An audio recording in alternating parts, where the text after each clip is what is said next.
My wife said, "It's just business," when I found her with my boss. So I made it just business too. My wife told me, "It's just a business dinner with your boss. Don't be paranoid." I said, "Okay, have fun." Then I decided to make some business moves of my own.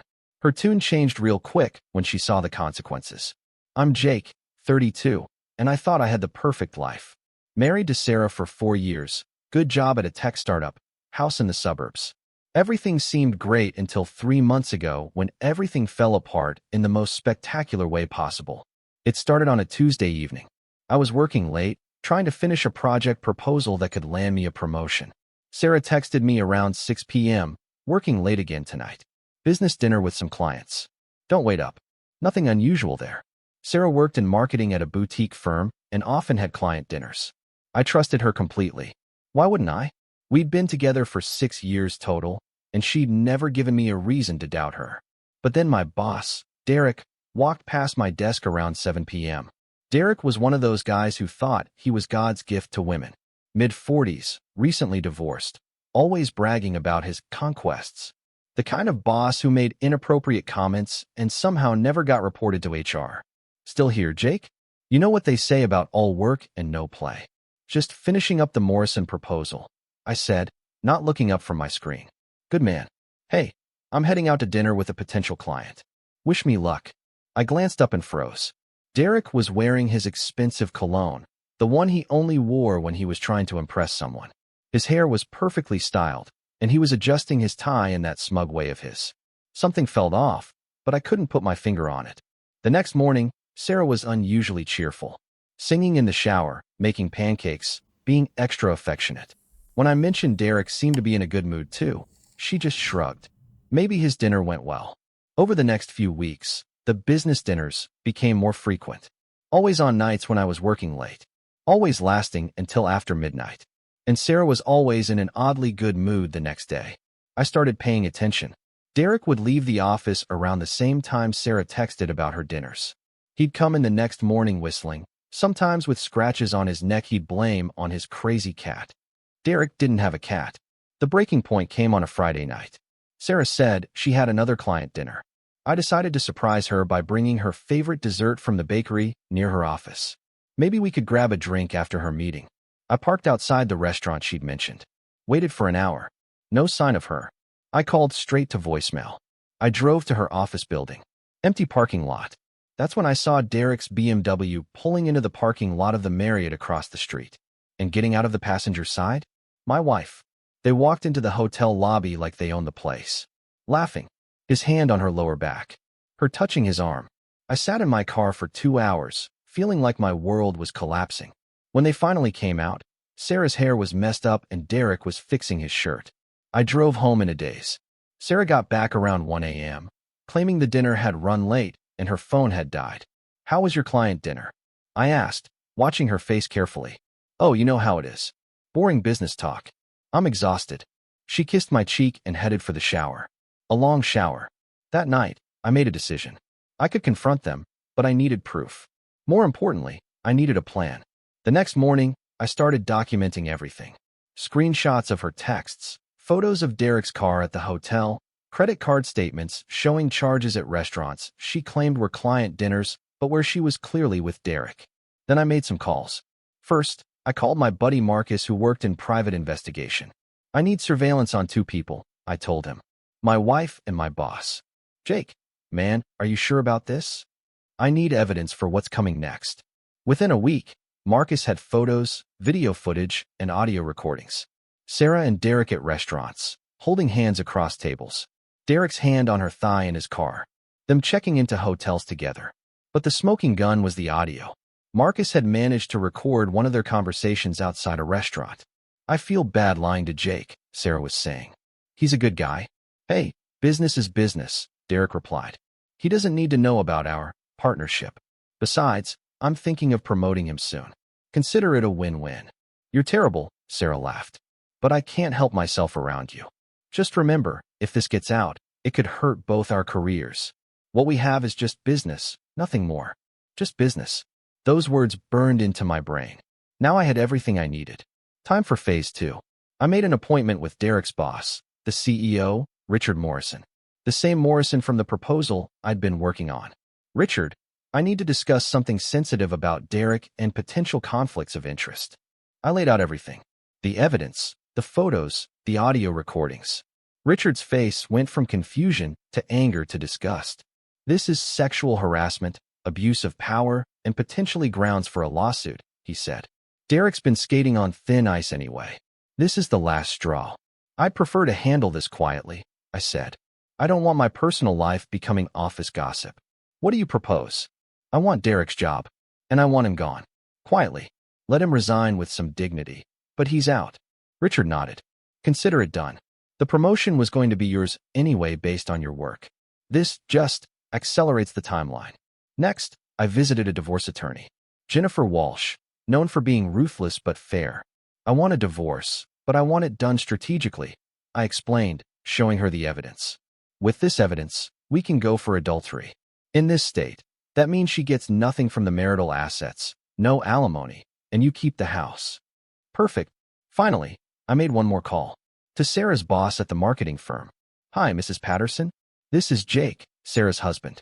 I need to discuss something confidential about Sarah and one of her clients. Turns out Derek's company was one of Sarah's firm's biggest accounts. When I explained the situation and provided evidence, Mrs. Patterson was horrified. This could destroy our professional relationship with their company. Thank you for bringing this to my attention, Jake. Now all the pieces were in place. Time for the finale. On a Thursday evening, Sarah texted her usual message, business dinner tonight. Don't wait up. Instead of my usual okay, I replied, have fun. I'll be having some business meetings of my own. At 6 p.m., I called Sarah. Hey honey, change of plans. Why don't you invite your client to our house for dinner instead? I'd love to meet them. What? No, that's not appropriate. We're already at the restaurant. Which restaurant? I'll come join you. Silence. Then, Jake, don't be weird. I'll see you later. At 7 p.m., Derek walked past my desk as usual, all dressed up for his client meeting. Derek, I called out. Richard wants to see you in his office. Now? I have a dinner appointment. He said it was urgent. Something about the Morrison account. Derek looked annoyed but headed to Richard's office. I followed a few minutes later. Through the glass walls, I could see Richard showing Derek something on his computer. Derek's face went white, then red, then white again. He was gesturing frantically, but Richard was shaking his head. 20 minutes later, Derek stormed out of the office, not making eye contact with anyone. Richard appeared at my desk. Jake, can I see you for a moment? In his office, Richard smiled grimly. Derek has decided to pursue other opportunities. His resignation is effective immediately. Congratulations on your promotion to senior director. We'll announce it Monday. Thank you, sir. Derek won't be having any more client dinners. I made that very clear. At 8 p.m., my phone started buzzing. Sarah, calling frantically. Jake, where's Derek? He was supposed to meet me an hour ago. Derek? Your client Derek? I wouldn't know. But speaking of business, I had some interesting meetings today myself. What do you mean? I met with Richard Morrison, Jennifer Walsh, and your boss, Mrs. Patterson. Very productive conversations. Silence. Then, Jake, what are you talking about? I'm talking about your business relationship with Derek. You know, the one that's been going on for months. The one where you've been lying to me every single night. I could hear her breathing heavily. I don't know what you mean. Sarah, I have photos, video, audio recordings. I know about the hotels, the restaurants, everything. So let's cut the bullshit. More silence. Then, Jake, I can explain. Actually, you don't need to. See, I've already explained everything to the appropriate people. Derek's been fired. Your firm is reviewing your conduct. And I've filed for divorce. You what? Just business, right? That's what Derek called it. Just business. Well, I'm making it just business too. I could hear her crying now. Jake, please, let me come home. We can talk about this. The locks have been changed. Your stuff is packed and in the garage. You can pick it up tomorrow. You can't do this. It's my house too. Actually, according to my lawyer, given the evidence of adultery, it's not. Check your email. You'll find the divorce papers there. She hung up, then called back immediately. I let it go to voicemail. Then she called again, and again. Finally, I turned off my phone. The next morning, I got to work early. Derek's office was already empty, his things packed in boxes. Richard called a team meeting to announce my promotion and Derek's departure to pursue new opportunities. My phone had 47 missed calls from Sarah and 23 text messages ranging from angry to pleading to threatening. Around noon, she showed up at my office. "Jake, please, we need to talk." "Ma'am, you'll need to leave," said building security, who I'd alerted might be stopping by. "Mr. Harrison has requested no visitors." "Jake," she called out as security escorted her away. "This is insane. You're ruining everything over nothing." Over nothing? Just like my feelings had been nothing to her. That afternoon, Mrs. Patterson called me personally. "Jake, I wanted to thank you for bringing this situation to our attention. Sarah's employment has been terminated. We can't have staff engaging in inappropriate relationships with clients. I appreciate you handling it professionally, Mrs. Patterson. We'll be sending you a gift certificate to that new steakhouse downtown. It's the least we can do." Over the weekend, Sarah tried everything. She showed up at the house, crying and pleading. She sent her sister to try to convince me. She even had her mother call me. "Jake, honey, all marriages go through rough patches," Sarah's mom said. "Maybe you two just need some counseling." Mrs. Chun, Sarah was having an affair for months. This isn't a rough patch. This is who she chose to be. The following Monday, the divorce papers were served. Sarah's response was explosive. She tried to claim the affair never happened, that Derek was just a friend. When I provided the evidence to her lawyer, she changed tactics and claimed I was controlling and had driven her into Derek's arms. Her lawyer basically told her she had no case. "With this evidence, you're lucky he's not seeking compensation for emotional distress," he reportedly told her. The divorce was finalized in record time. 6 weeks. I kept the house, the car, and most of our savings. Sarah got her clothes and her debt. Derek, meanwhile, was having his own problems. Word had gotten out in the industry about why he'd left. He was finding it hard to get interviews, let alone job offers.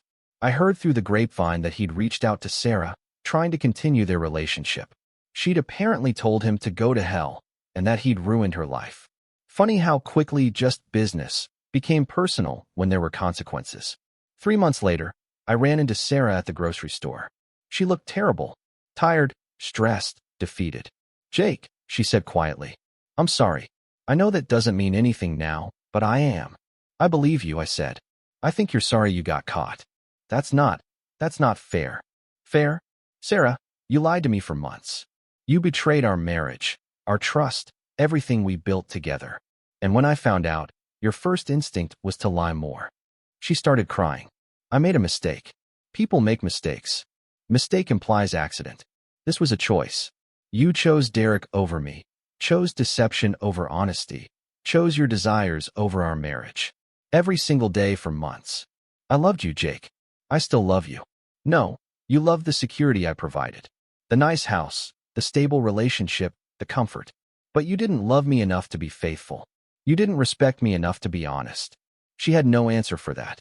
"I heard Derek's been trying to get back together with you," I said. Her face twisted with disgust. "He's a pig. He used me, made me think he cared about me, then dropped me the second things got complicated. That's what men like Derek do, Sarah. They prey on people who are willing to compromise their values. You just learned what I already knew. He never respected you either." 6 months post-divorce, I'm doing great. Got a substantial raise with the promotion. Bought a new car. Started dating a wonderful woman named Lisa who works in accounting at a different company. Sarah, from what I hear, is struggling. She's living with her sister, working part-time at a retail job, still trying to rebuild her career. Derek moved to another state, apparently couldn't find work in our city. The funny thing is, I'm not angry anymore. I'm grateful. Sarah showed me who she really was before we had kids, before we got deeper into a mortgage, before our lives became even more intertwined. She taught me that when someone shows you their character, believe them. When someone prioritizes their desires over your feelings, they're telling you exactly how much you matter to them. And most importantly, she taught me that self-respect isn't negotiable. When someone betrays your trust, you don't have to accept it just to keep the peace. Last week, I got a text from an unknown number. It was Derek. "Hey Jake, I know things ended badly, but I want you to know I'm sorry about how things went down. Sarah and it wasn't supposed to happen like that." I stared at the message for a long time. Then I replied, "Derek, thanks for the apology. You're right. It wasn't supposed to happen like that. It wasn't supposed to happen at all, but I'm glad it did. It showed me exactly who both of you really are. Hope you find what you're looking for." He never replied. The moral of this story? When someone tells you something is just business, pay attention to whose business they're really serving. And when someone betrays your trust, don't let them gaslight you into thinking you're overreacting. Sometimes the best revenge isn't getting mad. It's getting smart, getting evidence, and letting consequences speak for themselves. Trust me, it's just business. Please subscribe to our channel and tell us in comments from where are you watching this video.